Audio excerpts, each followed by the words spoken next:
There's no doubt about it. 2022 will undoubtedly go down as a year to remember for the real estate market. We saw a significant shift from the boom that we've experienced over the last few years, just probably not in the way you think. Today, we'll be discussing what happened in 2022, why it happened, why you shouldn't believe all the headlines, and look at some pricing stats and some predictions for 2023. We'll talk about the good, the bad, and the ugly. What did happen and why? 2022 started off with a bang and was a continuation of the unprecedented times that we experienced in 2020 and 2021. We saw rapidly increasing sales prices, historically strong demand, and extremely low mortgage interest rates. Then it all started to change. In an effort to tame inflation, the Fed started raising the federal funds rate back in March. First, it went up 25 basis points, then 50, then 75, and 75 again, and 75 again, and 75 a fourth time, and then finally 50 more basis points in December. During the pandemic, emergency actions by the Fed helped suppress 30-year fixed mortgage rates below 3.0. In 2022, the script got flipped. Back at the beginning of 2022, rates were around 3.22. By April, they were in the low fives. We saw a bit of a reprieve towards the end of the summer, but they quickly started going back up, again peaking into the mid-sevens in October. This all created a massive pullback from buyers and a drop in the total demand, activity, and foot traffic in the marketplace, both locally and nationally. Renters weren't off the hook either. According to Zillow's Observed Rent Index, rents rose 8.4% year over year when looking at the most recent November numbers.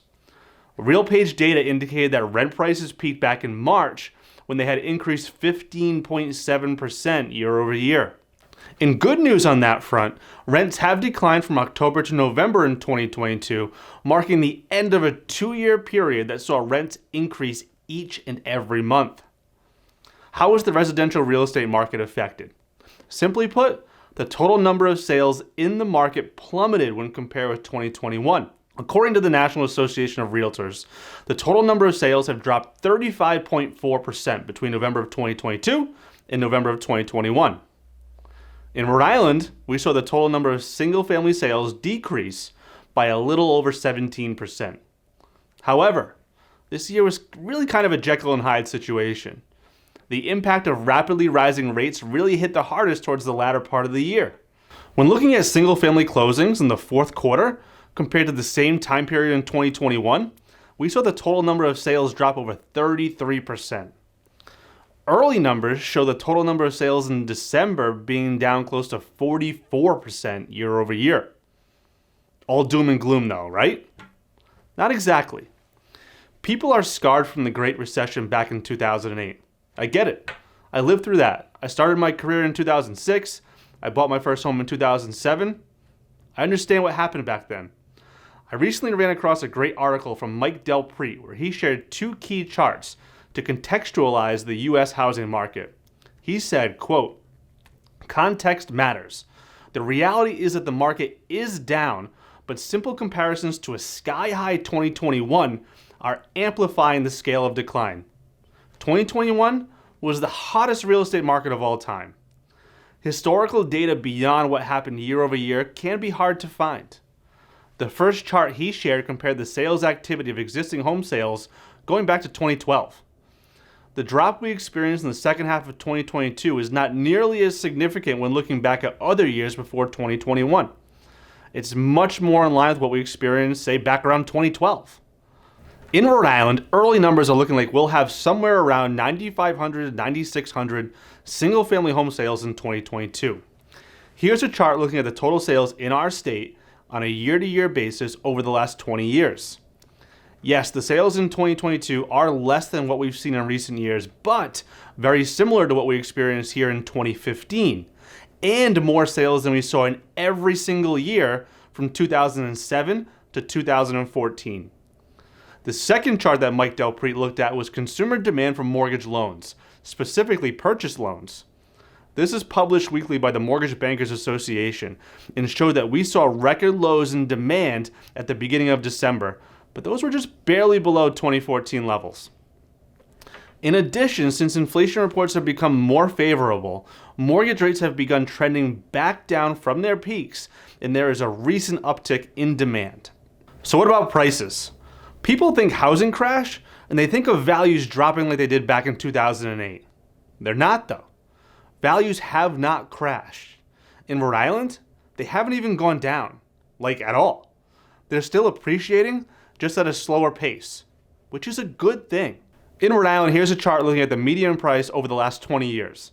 It's looking likely that the median sales price will be over $400,000 for the first time in history, and based upon the early numbers, should come in at about $402,000 to be specific. There is still a chance for some late reporting and that number to adjust slightly, but that's up just over 10% year over year. Even in December, prices still rose close to 4% when compared with December of 2021. The main reason for this continues to be due to a lack of supply. Here's a quick look at the historic count of active listings in Rhode Island dating back 5 years. There simply are not enough homes for sale. Unlike what we saw back in 2008, where we had an oversupply of homes available, now we're seeing the exact opposite situation with inventory levels continuing to drop here in Rhode Island. Let's look at some leading players in the industry and their predictions for 2023. Danielle Hale, chief economist at Realtor.com, is calling for an average mortgage rate of 7.4%, falling to 7.1% by the end of the year. She feels values will continue to appreciate based upon a lack of supply, and she's predicting an increase of 5.4%. For total sales, she's predicting a fall of about 14.1%. Finally, they're calling for inventory levels to increase close to 23%. Lawrence Yoon, chief economist of the National Association of Realtors, is predicting that home prices will be flat in 2023 and the total number of sales to decline further by about 7%. He said, quote, "Half the country may experience small price gains, while the other half may see slight price declines." He feels we'll see a bigger rebound in 2024 with sales increasing by 10% and values increasing by 5%. Yoon feels that mortgage rates likely have already peaked, pointing to an abnormally high spread between 30-year fixed mortgage rates and the 10-year U.S. Treasury. He said, as the mortgage market normalizes, it will be an opportunity for rates to decline even further. Finally, here's a chart from Keeping Current Matters with the latest forecast from numerous entities. The average of all those listed was 0.4% appreciation, and Ivy Zelman, the most bearish of them all, was calling for a 5.1% decrease in prices. Maybe you're considering buying, maybe you're considering selling a home this year, or maybe you bought in the last couple of years and you're wondering if you made a good decision. Even if you're the biggest pessimist out there, let's put some perspective into prices crashing. Let's consider some of the worst case scenarios on a national level, well beyond the predictions of even the most bearish of analysts. If values drop 5%, we'd be looking at values similar to February of 2022. If values drop 10%, we'd be looking at values similar to October of 2021. If they dropped 15%, we'd be looking at numbers similar to June of 2021. If they dropped 20%, we'd be around February of 2021 values. And if the sky fell and they dropped 25%, we'd be similar to October of 2020 values. Recently, I ran across some negative headlines about the housing market from Diana Olink from CNBC. There are hundreds, if not thousands of others, but let's just take a look at some of the recent headlines that she's put out in prior years. In 2015, she wrote an article with a headline of "Housing Today, a Bubble Larger Than 2006." In 2016, she said, "We're in a new housing bubble."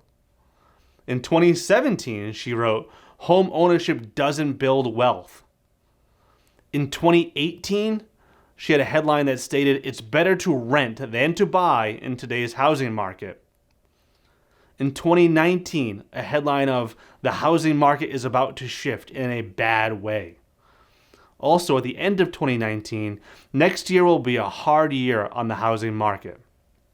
In 2021, "Housing boom is over." During that time frame in Rhode Island, we saw values increase 4.7%, 6.6%, 6.3%, 5.9%, 5.6%, 12.3%, and finally 14.3%. The median price over that time frame increased from $215K to about $402,000, which would mean that if you sat on the sidelines due to those headlines, you lost out on about $187,000 in value gains. Never mind the equity you would have picked up by paying down your mortgage. The media and so many who feel jaded by the housing market are calling for a crash similar to 2008. With that being said, the current market conditions are nothing like 2008. The job market remains strong, which bodes well for the housing market. During the Great Recession, there were 8 million job losses in a single year. There are less risky loans. Subprime loans were extremely common in 2008 and are basically non-existent today. Inventory shortages are still rampant. There remains a housing shortage in Rhode Island with active single-family listings back under 1,000 homes, a fraction of what we had for active listings on the market back in 2008. Delinquency rates are low. In the Great Recession, about 10% of all borrowers were delinquent. It's currently around 3.6%, which remains near historic lows. Further, we're seeing extremely low foreclosure rates. In the crash, we were seeing foreclosure rates around 4.6%. People were upside down and walking away from their homes. Homeowners today are sitting on tons of equity, and the foreclosure rates are currently around 0.6%. I believe we're in store for a more balanced market between home buyers and sellers, and would think that inventory levels would start increasing as we approach the spring. With that being said, they'll still likely be below where we need them to be.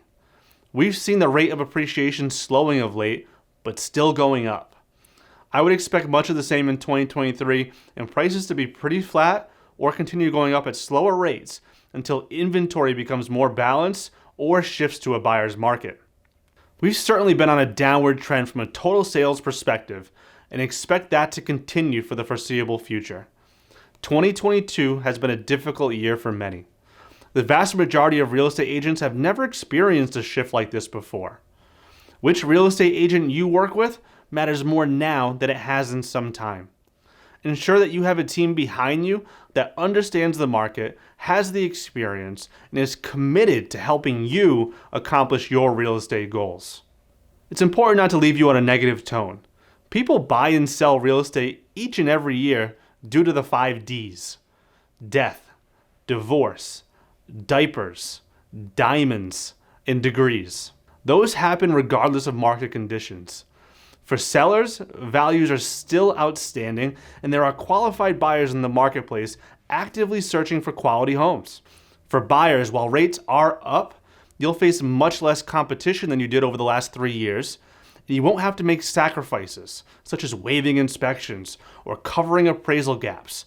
And you'll always have the option to refinance down the road if rates do come down. With that being said, you can't bank on that. It's critical that you're comfortable with your payment today and know that it would only be a bonus if you did have that opportunity to refinance. I'll leave you with a couple of my favorite quotes. It's not about timing the market. It's about time in the market. Don't wait to buy real estate and wait.